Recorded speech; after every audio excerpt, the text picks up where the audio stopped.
Welcome to Business Innovators Radio, featuring industry influencers and trendsetters sharing proven strategies to help you build a better life right now. Hello, listeners. This is your host today, Andy Curry. Welcome to the program. I am really excited today because I have on the line with me Daniel Obodovski, who has been speaking professionally for 2 years. The content he speaks on is really interesting to me. It's called The Internet of Things and How It Affects Different Industries. I'm big on the internet, so I'm really interested to hear about this. Daniel speaks in the U.S. and internationally. He is based out of California, and he has written a book called The Silent Intelligence. That's a compelling title. I like that. Daniel, welcome to the program. Thanks, Andy. Thanks for inviting me. We're happy to have you join us, Daniel. As far as your speaking business, who are you talking to? What are you teaching them, and how are you helping them? Well, after our book came out in October 2013, I wasn't actually planning a speaking career. It just happened. I started being invited to talk about how this new technology revolution that we call the Internet of Things is going to affect and change different industries. For example, I spoken at the American Library Association in Vegas last year. I've spoken with a conference of CIOs and CTOs of digital marketing agencies who wanted to better understand how this technology revolution is changing digital marketing and sales going forward. I've spoken at the Product Innovation conference where I gave a keynote.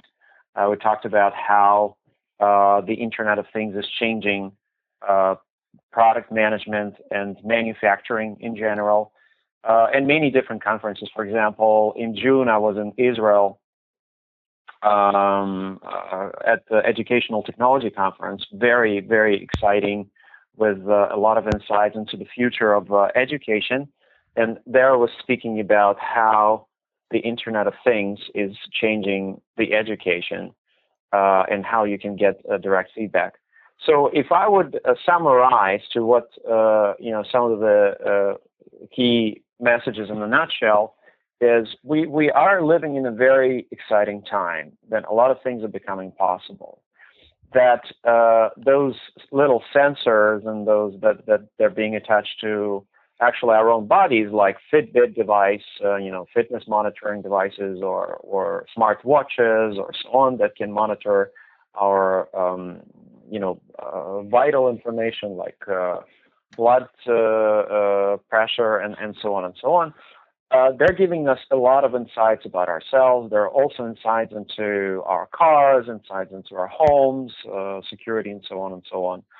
And they give us a lot of information, real-time, hard data that we can base our decisions on. I'll give you an example. If we take usage-based insurance, a car or an insurance company that collects information about the car and how well a certain driver is driving, they have more a risky style or more safer style.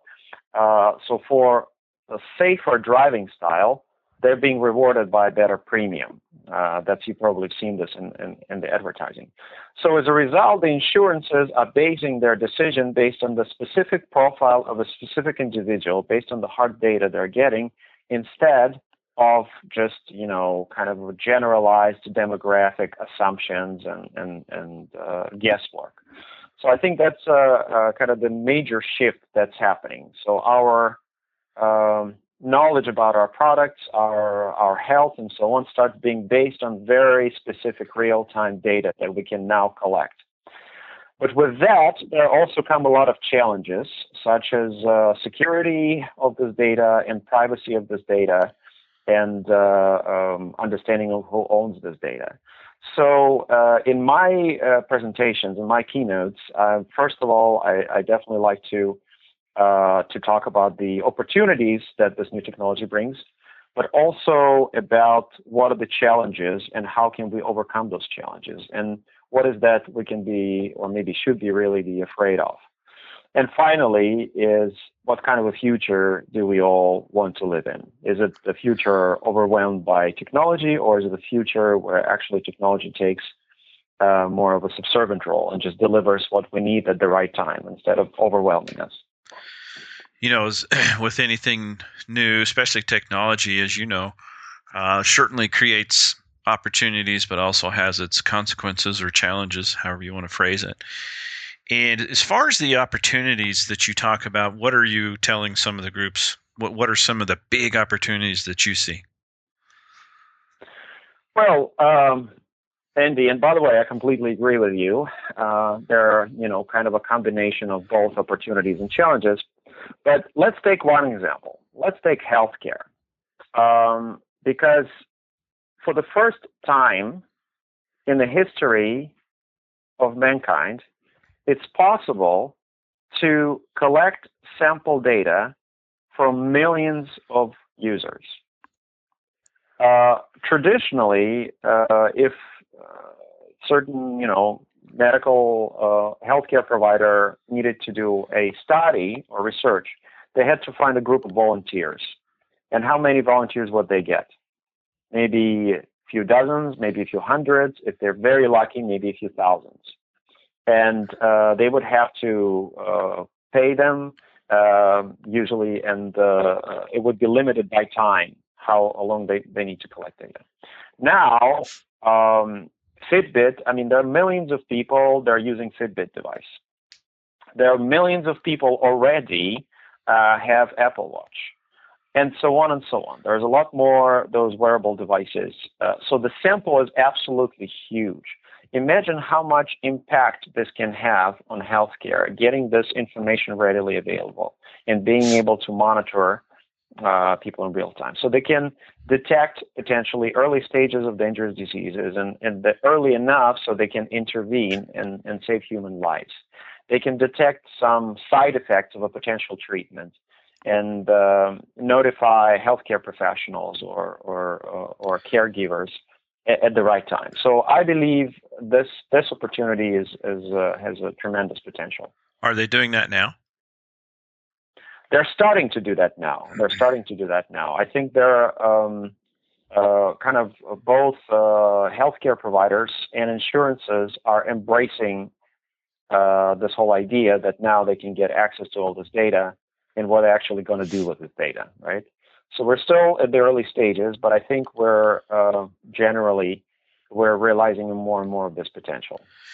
You probably heard about like Apple Watch, with the research they're doing with hospitals and so on. It's very, very early stages, but it sounds very promising. I remember watching a commercial several years ago. They're showing a refrigerator that will call you or the manufacturer and let you know that a part's about to go out. And that's kind of what the watch is doing for the human being. Is that what they're shooting for, sort of in that respect? That's a great example, Andy. In a way, that's exactly what it is. Uh-huh. And actually, I really like the example that you brought up with the fridge because very often what we see and what we read about connected home, we read about the case where the fridge is going to notify you where milk is out or something like this. Personally, I don't think that's going to happen soon, but I think what you described, if a certain part is about to go out and it needs to be replaced, I think that's going to happen a lot sooner, and this has a very specific value to the manufacturer. It has a very specific value for warranty, for insurance, and many, many other things, and making sure that they keep the uptime of whatever the device, whether it's a fridge or a washing machine or something else. Mm-hmm. So, and it also optimizes the maintenance and removes the headache for the owner, right? If the refrigerator, compressor, or something else failed, I might end up with a spoiled food. And if the service is notified at the right time, they can order parts ahead of time. And by the time the technician comes by my house, they already have the right part and they're ready to replace it. And I have zero downtime. So that's what we're all looking for. Interesting. So like with the watch, the idea is I would imagine the older folk would really benefit from that, of course. And it's monitoring your blood pressure, your heart rate, or possibly where you're at with cancer treatments or something, and it would relay information back to the doctors, and they could call you if something's wrong, that kind of thing. So that's where you're saying that's kind of leading to, perhaps? Absolutely. I think a lot of us can relate to. A lot of us have elderly relatives, maybe parents or maybe somebody else, our loved ones who want to continue being independent, want to live on their own, and yet we care so much about them. We want to make sure they're doing all right. So I'd like to have some insights into how they're doing, right? Especially if they maybe just came back from hospital. And both we and the healthcare providers want to know, so how are they doing the first week after hospitals? Are there all signs and checks? So they don't need to go to the doctor. If everything's okay, then nobody has to worry about it. It's only if there's some signs of a problem, only then the doctor might call them and say, okay, I've just looked at your data remotely and I want you to come by. I think that's the idea. My dad, he passed away about 10 months ago, and before that, he had a heart, it makes your heart beat. And I used to take him to the hospital. Sorry about that. I used to take him to the hospital every 6 months to have him check it.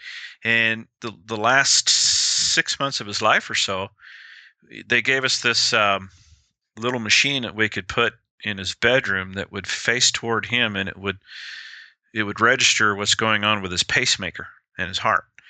So that was pretty cool because I didn't have to take him to the hospital anymore, and if there was a problem, they would call us. So that's already started, but now they're just miniaturizing it onto your wrist. Exactly right. They're becoming smaller and smaller, and there are more more contextual devices coming in place. Because, for example, there can be cameras in your home, not necessarily cameras like we know the web cameras that you can watch something online, but cameras that only watch a pattern of a movement of an individual. And by pattern of a movement, they can detect how the person is moving around the house. Are they doing okay, or are there any issues? Just by monitoring that, just by watching their gait, right? Nothing else. Right. And when you overlay that data with the data that you're getting from the pacemaker, or maybe from some other sources, maybe temperature, maybe weight, and so on, you can get some very, very rich insights into how somebody is doing health-wise, if there are any reasons for concern, or if everything's okay. Interesting. Well, as fascinating and as hopeful and opportunistic as that is, now let's look at the downside, the consequences. What do you see as far as, the challenges is what you phrase it, but what do you see?